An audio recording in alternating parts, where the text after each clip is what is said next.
Abra sua Bíblia em 2 Reis, capítulo 22. A gente tem falado sobre avivamento nesse mês. O pastor Horst, no início do mês, nos convidou à reflexão sobre o que é um avivamento. E hoje o Walker, na ministração do louvor, já nos disse que um avivamento ele é algo que acontece diariamente em nossas vidas. O Espírito Santo habitando entre nós, ele não limita a sua ação na medida que a gente deixa de fazer algumas coisas. Porque nós somos, se de fato somos, filhos de Deus, perdoados por Cristo, nós já temos o Espírito Santo. A grande questão é que eu e você temos que ter a disposição de diariamente buscar o Espírito Santo. E esse texto que a gente vai meditar fala um pouco da vida do rei Josias, rei de Judá, em que ele se dispôs a restaurar entre o povo o conhecimento sobre quem Deus é e da palavra dele. Da palavra de Deus. Tem um texto de um teólogo chamado Herman Bavinck, que ele escreve um livro chamado As Maravilhas de Deus. E nesse livro ele conta um pouco, é uma teologia sistemática dele. Quem veio no módulo do ano passado com o professor Lucas, lá da Batista Ágape, aprendeu o que é teologia sistemática, que discorre sobre os temas da Bíblia. E ele diz assim sobre quem Deus é. Deus, as palavras do Bavinck, é o bem supremo do homem. E este é o maior testemunho de toda a Escritura. A Bíblia começa relatando que Deus criou o homem segundo a sua imagem e semelhança, a fim de que ele, o homem, conhecesse a Deus, seu Criador, corretamente, para que o amasse com todo o seu coração e vivesse com ele em eterna bem-aventurança.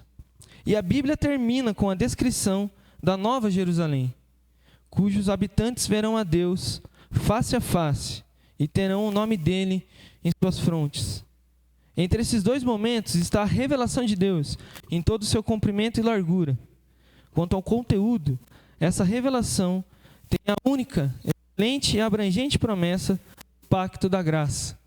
Eu serei o vosso Deus e vós sereis o meu povo.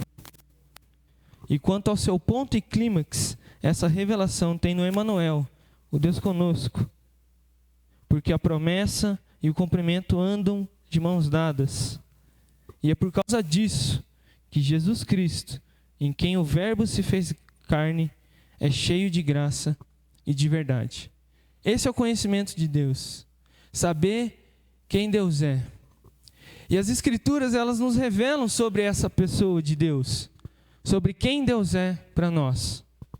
E aqui no contexto de 2 Reis, o início do reinado de Josias, ele começa o seu reinado herdando do seu pai um reino todo destruído. Herdando de seu pai um reinado em que a idolatria estava imperando entre o povo. Para vocês terem uma ideia, estátuas de deuses falsos da região da Mesopotâmia, do Egito, da Assíria, estavam dentro do templo. E o povo de Judá, o povo de Israel, com o reino dividido, cultuavam esses deuses dentro do templo do Senhor. O povo abandonou o conhecimento de Deus. O povo se esqueceu do dom supremo de todos nós, que é sabermos quem o nosso Deus é. E quando a gente fala de avivamento, e hoje vamos tratar da ideia do avivamento pessoal, o que eu e você temos de fazer, à luz do que o rei Josias fez, a gente já chega à conclusão inicial de que não há avivamento sem verdadeiramente conhecermos quem Deus é.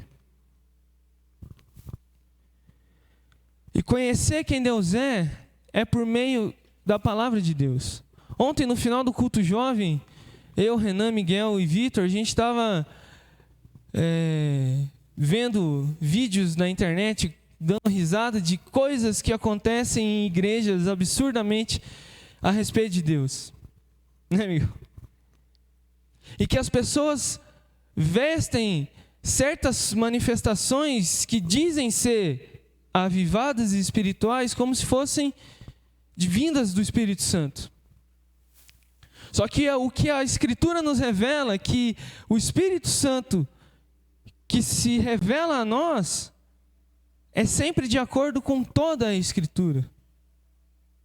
Não adianta nada dissermos que conhecemos a Deus e basearmos esse conhecimento nas nossas ondas de fé e não no que a palavra nos diz. Porque Deus não fala no que eu sinto ou no que eu acho, mas é no assim e no agora, é na palavra. Não há avivamento sem o conhecimento de quem Deus é. O irmão Madeira, no domingo passado, nos contou a história de um avivamento no país de Gales. Quem lembra dessa história? Todo o avivamento na história, e esse no país de Gales, você tem o movimento dos irmãos moráveis e tantos outros que aconteceram. O pastor Horst tinha lembrado também recente de uma universidade nos Estados Unidos. Há um tempo atrás também houve uma grande movimentação na Holanda, em que um culto ele durou mais de 2 semanas sem fim, para que durante esse tempo uma família de refugiados pudesse ser regularizada e essa família não fosse deportada para o seu país de origem na África. E esse culto ele durou 2 semanas sem fim, até que o governo holandês liberasse os documentos para essa família. Isso é avivamento. O avivamento ele não é manifestações extraordinárias que não fazem sentido de acordo com a palavra.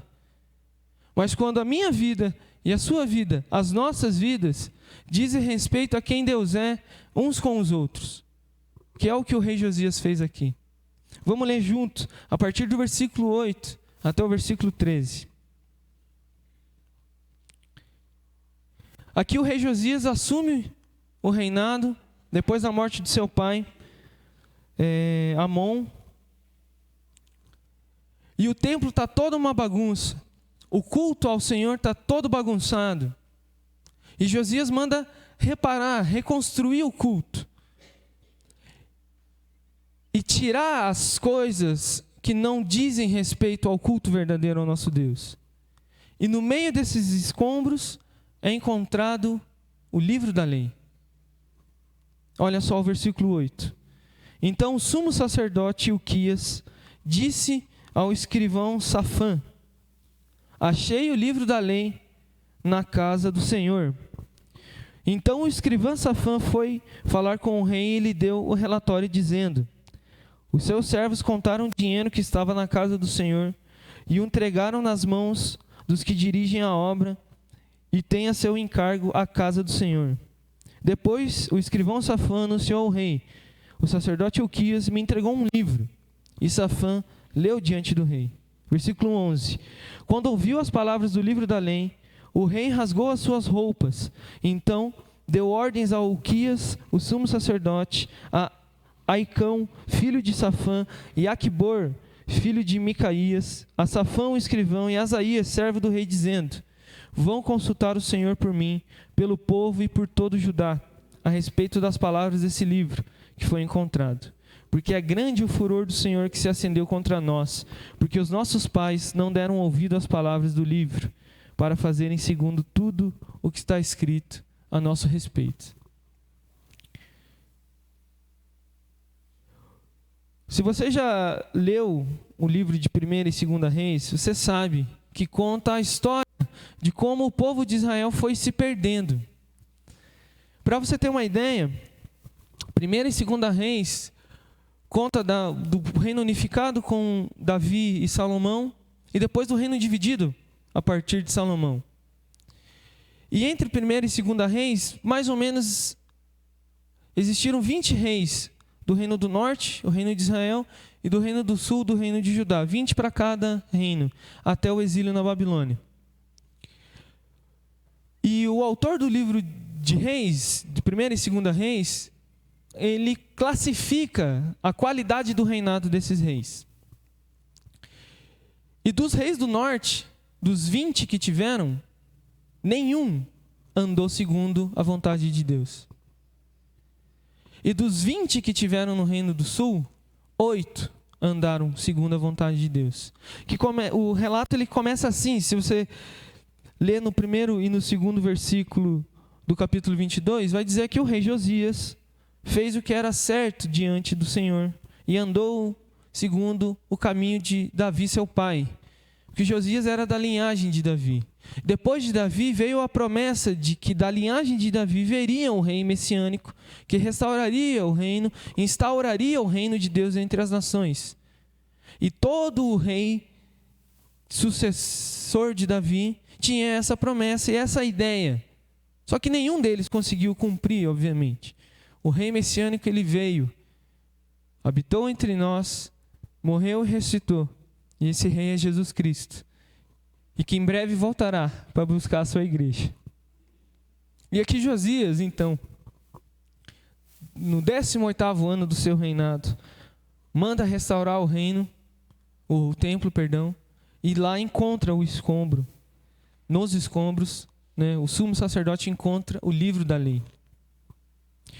E aqui o primeiro ponto para nós, nessa manhã, é que se o verdadeiro avivamento é conhecer quem Deus é, como o teólogo Herman Bavinck nos diz, que Deus é o dom supremo de todo ser humano e as Escrituras nos revelam esse Deus, nós precisamos compreender a importância que as Escrituras têm para a nossa vida. O povo tinha se esquecido, irmãos, do livro das leis de Deus. No capítulo 23, não vai se chamar de livro da lei, vai se chamar de livro da aliança. Uma expressão muito bonita para tratar de como Deus se revela e Deus se relaciona com o seu povo. Que é um Deus de aliança, um Deus de promessa, Deus que não é homem para mentir. Essa música, quando eu canto essa música, a Dona Marta chora, né? O livro da aliança, o livro que Deus estabeleceu, as suas ordenanças com o seu povo.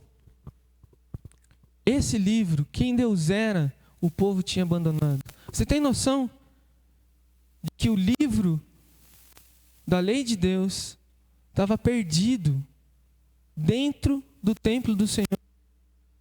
A idolatria que estava entre o povo. E quando nós esquecemos da palavra, não só a nossa vida, mas o nosso entorno começa a entrar em colapso. Muitas vezes a gente acha que a sociedade está perdida e de fato ela está mesmo, né? Muitas vezes a gente olha para o que está acontecendo no mundo e fala que não tem jeito mais. Você já pensou isso, eu tenho certeza. Você vê as notícias, você vê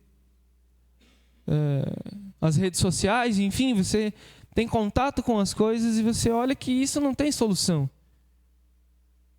E não tem mesmo. Porque a solução ela não está em outra coisa a não ser em Jesus Cristo. Por isso que começa em mim e em você compreender a importância que a palavra tem.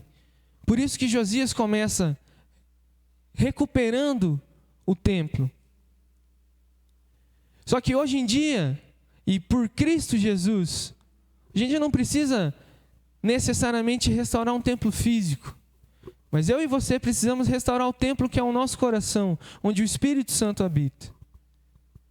E a restauração do nosso templo, do nosso coração, ela só vai existir quando a Bíblia, quando a palavra de Deus for o centro dos nossos corações. E tratar da Bíblia, tratar da palavra, não como um amuleto da sorte. Você já deve ter visto isso. Eu e minha mãe temos parentes no Rio Grande do Sul, e eu lembro uma vez quando a gente foi para lá, Fomos eu, Rebeca, minha mãe e o Alfredo. E a gente entrou na casa de uma tia minha e estava lá a Bíblia aberta no Salmo 91.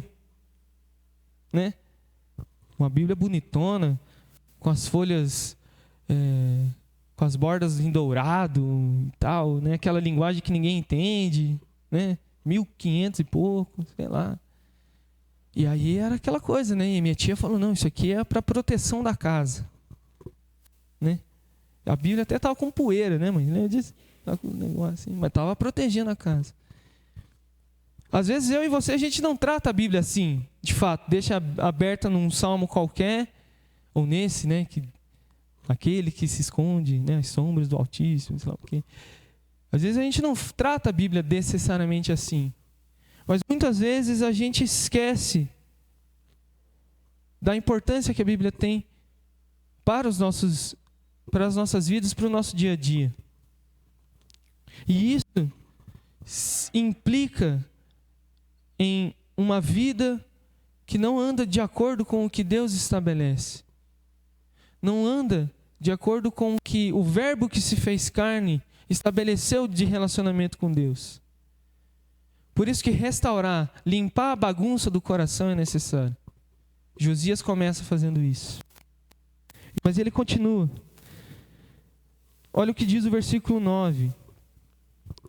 Os seus servos, isso é Safã, o escrivão, vai contar para o rei que eles encontraram. Mas olha a forma, no versículo 9 e no versículo 10, de como ele relata que encontrou o livro. Né? Os servos contaram o dinheiro, entregaram aos que dirigiam a obra, que Josias contrata os trabalhadores para restaurar o templo. E esses trabalhadores, eles são reconhecidos também pela sua honestidade. Versículo 10, olha a expressão que o Safã vai se dirigir ao livro da lei. O Deus revelado pelo povo, ao povo. O sacerdote Ilquias me entregou um livro.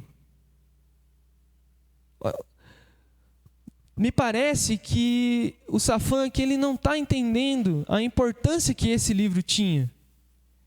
Porque o povo já tinha esquecido. Durante o reinado do pai de Josias, do reinado de Amon, durante o reinado do avô de Josias, de Manassés, a idolatria tinha se instaurado. Outras coisas tinham ocupado o centro do culto, que deixou de ser ao Senhor e passou a ser qualquer outra coisa, menos ao Deus de Israel, menos ao nosso Deus. A negligência à palavra de Deus, ela resulta em idolatria. Tratar a Bíblia apenas como um amuleto resulta em idolatria. Por isso que eu e você temos que entender a importância. Por isso que Paulo vai recomendar a Timóteo, lá em 2 Timóteo capítulo 3, do versículo 13, um versículo muito importante. Olha só o que diz 2 Timóteo 3,13.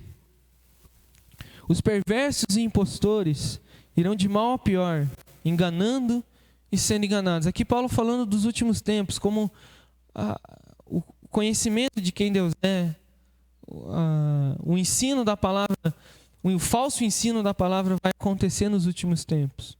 Coisas que a gente tem observado. Mas olha o que Paulo diz para Timóteo no versículo 14. Quanto a você, algumas traduções vão ter uma expressão mais forte.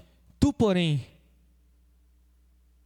Quanto a você, permaneça naquilo que aprendeu e em que acredita firmemente, sabendo de quem você o aprendeu. E que desde a infância você conhece as sagradas letras, que podem torná-lo sábio para a salvação pela fé em Cristo Jesus. O mundo pode estar se esquecendo de quem Deus é. O mundo pode estar caído na idolatria. Mas nós, porém, nos mantemos firmes na palavra. Amém? Nós, porém, nos mantemos firmes, sabendo quem o nosso Deus é verdadeiramente. Outras igrejas, outras pessoas podem ensinar falsos ensinos, podem distorcer a palavra, enganando e sendo enganadas. Mas nós, porém, nos mantemos firmes, porque é pelas sagradas letras que conhecemos a salvação em Cristo Jesus. Por isso, um segundo ponto, nós precisamos compreender a importância da palavra, e um segundo ponto, entender como a palavra tem que nos impactar. E olha só, volta lá para 2 Reis, qual foi a reação? Perdi tudo aqui. Qual foi a reação do rei Josias ao se deparar com o livro da lei? Olha lá. Quando o rei ouviu as palavras do livro da lei, rasgou as suas vestes, rasgou as suas roupas. Isso era uma prática comum na antiguidade, principalmente entre o povo judeu, que era um sinal de vergonha, mas não era só um sinal de vergonha, era um sinal de arrependimento, de tristeza, de luto. Quando o rei ouviu as palavras do livro da lei, ele compreendeu a gravidade da situação do povo.